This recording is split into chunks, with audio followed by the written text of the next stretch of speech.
పేద పానీపూరి అమ్మే అతని అర్హత. బలి అనే గ్రామంలో టింకు తన తల్లిదండ్రులతో కలిసి ఉండేవాడు. టింకు తల్లిదండ్రులు కూరగాయల వ్యాపారస్తులు. వాళ్ళు రోజంతా ఎంతో కష్టపడి వాళ్ల కొడుకుని బాగా చదివించుకోవాలని అనుకుంటారు. కాని ఒకరోజు బజార్ నుండి ఇంటికి వెళ్లేటప్పుడు ఇద్దరూ ఒక యాక్సిడెంట్లో చనిపోతారు. ఆ తర్వాత బంధువులు ఇరుగు పొరుగు వాళ్ల మధ్య టింకుని చూసుకోవడం గురించి వాదన జరుగుతుంది.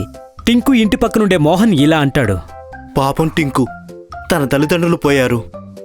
ఇప్పుడు ఈ ఇంట్లో తను ఒంటరిగా ఎలా ఉంటాడు? టింకు దూరపు పిన్ని ఇలా అంటుంది, ఇప్పటికే నాకు చాలా మంది పిల్లలున్నారు.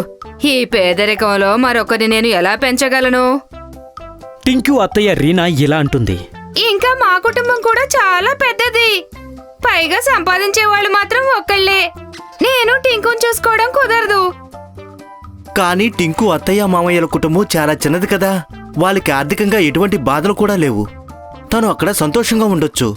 అదీ కాకుండా టింకు ఎక్కడైతే ఉంటాడో వాళ్ళ అమ్మా నాన్న ఆస్తిపాస్తులన్నీ కూడా ఆ కుటుంబానికే దక్కుతాయి కదా.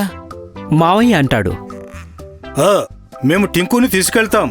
అరే, ఈ ముసలాడికి మతిగాని పోయిందా ఏంటి? ఈ దరిద్రాన్ని ఇంటికి తీసుకెళ్తామని అంటున్నారు. ఏవండి, మీరు కాస్త ఇలా రండి. మీకేమైనా పిచ్చి పట్టిందా? తనని మనతో తీసుకెళ్తామని అంటున్నారెందుకు? అలా చేస్తే ఆస్తి మొత్తం మనకే కదా దక్కుతుంది. అదీ కాకుండా ఫ్రీగా పనివాడు దొరుకుతాడు. ఇంటికి తీసుకెళ్లి తనతో అన్ని పనులు చేయించవచ్చు. ఇప్పుడు నీకు ఇంతకంటే ఎక్కువేం కావాలి? నిజమేనండి, నేనసలు ఇది ఆలోచించనే లేదు. తర్వాత టింకు వాళ్ళ అత్తయ్య మావయ్య అతని ఇంటికి తీసుకువెళ్లి తన్ని చాలా కష్టపెడతారు. ఏంటిది టింకు? త్వరగా ఇల్లు తుడువు నువ్వు. గిన్నెలు కూడా అలాగే పడున్నాయి. మీ అమ్మా నాన్నలతో నువ్వు కూడా చావాల్సింది కదా. అత్తయ్య, అలా అనకండి. నేను అన్ని పనులు చేస్తాను. నోటికి కాదు, చేతికి పని చెప్పు. చేతికి, లేకపోతే ఇవాళ నీకు అసలు భోజనం ఉండదు. జాగ్రత్త. లేదు మామయ్య, అలా అనకండి. నేను అన్ని పనులు చేస్తాను.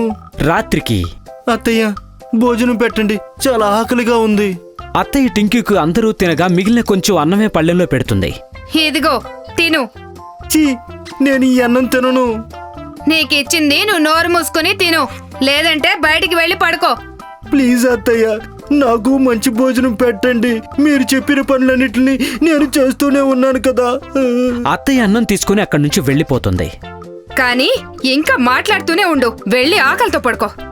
తర్వాత ఒకరోజు, అమ్మా, నాకు చాలా ఆకలిగా ఉందమ్మా. తినడానికి ఏమైనా ఇస్తావా? అలాగే బాబు, ఉండి ఇప్పుడే ఇస్తాను. టింకు అక్కడ పక్కనే నిలబడి ఉంటాడు. అత్తయ్య భోజనం ఇచ్చి అక్కడి నుంచి వెళ్లిపోతుంది.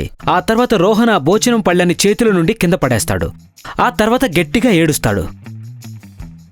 ఏమైంది బాబు? ఎందుకు ఏడుస్తున్నావు? అమ్మా, ఈ టింకుకి మంచి భోజనం పెట్టడం లేదు కదా, అందుకని నువ్వు నాకు ఇచ్చిన భోజనం పళ్ళాన్ని కింద పడేశాడు. పైగా అంటున్నాడు నాకు మంచి భోజనం పెట్టడం లేదు కాబట్టి నిన్ను కూడా మంచి భోజనం తిననివ్వను అని. అలా అని రోహన్ మనసులో అనుకుంటాడు.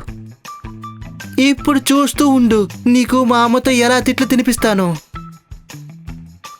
ఏంటి టింకు, నీకసలు ఎంత ధైర్యం? నువ్వు నా కొడుక్కిచ్చిన అన్న పడేస్తావా? ఉండు, నీ సంగతి చెప్తాను ఇప్పుడే. అత్తయ్య, నేనేమీ చేయలేదు. తను అబద్ధం చెప్తున్నాడు అత్తయ్య. తప్పు చేసింది చాలక పైగా అబద్ధం కూడా చెప్తున్నావు. మా ఇంట్లో నుండి బయటికి వెళ్ళు. నువ్వు ఇంకెప్పుడు నాకు ఇక్కడ కనిపించకూడదు. అలాగని అత్తయ్య టింకుని ఇంట్లో నుండి గెంటేస్తుంది. టింకు రోడ్డు మీద ఏడుస్తూ వెళ్తూ ఉంటాడు.